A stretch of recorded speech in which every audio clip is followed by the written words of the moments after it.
What's considered a Class C recyclable in New Jersey, and how is it different from, say, a Class B recyclable? Well, in this video, we're gonna break down exactly what Class C recyclables are, and by the end, you'll know if that's what you've got at your facility. Hey there, I'm Tate Hunter from RMA, your environmental experts. We help businesses and recycling facilities navigate New Jersey recycling regulations every single day, so if you have any questions about your project, just reach out. Let's dive in.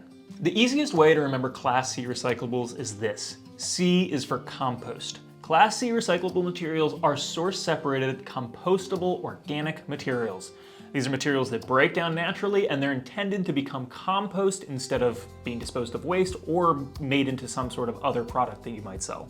So if you're wondering, what are Class C recyclables in New Jersey? Well, there you go. Think food scraps, leaves, grass clippings, and other plant-based materials that have been separated from the regular trash. Under the NJDEP's Class C program, the most common examples are source-separated food waste, source-separated vegetative food waste, and source-separated yard trimmings. Now, here's where people often get confused. Class C isn't just about what the material is, it's also about how it's going to be managed. These are materials that are meant to be composted. So, for example, leaves collected for composting would be considered Class C recyclable materials because they're going to eventually be broken down into compost.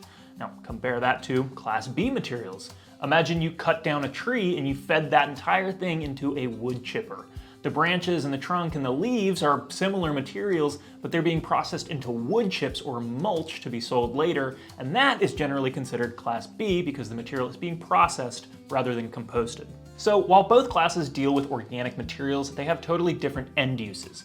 Class B materials are typically processed into products like mulch or wood chips, whereas Class C materials are composted into soil amendments through the natural decomposition process. Now, another important point is that Class C materials must be source separated, and that simply means that they're kept separate from regular garbage where they're generated. Once food waste or yard waste is mixed with municipal solid waste, it's no longer considered source separated recyclable material.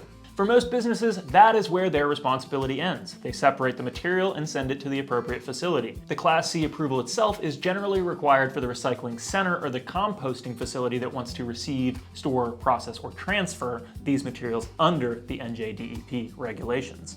Here at RMA, we help clients determine whether or not their proposed recycling or composting operations are going to require a Class C recycling center approval or some other class of recycling approval. We'll help prepare your entire application package, and we'll work with the NJDEP throughout that review process until that approval is ultimately issued. Now, if you want to know what that costs, check out our New Jersey Recycling Approval Pricing Calculator on our website. Just answer a few quick questions and you will get an instant price right there. No email or contact information or sales call required. And if you're looking to learn more, our New Jersey Recycling Learning Center has a ton of articles and videos and resources covering Class C as well as A and B and D recycling approvals, composting regulations, and other New Jersey recycling requirements. Whatever question comes up next, there's a good chance that we've already covered it there. And if you'd rather have somebody guide you through the approval process or even handle it for you, just reach out to us here at RMA. We would be more than happy to help. Thank you for watching, and we will catch you in the next one.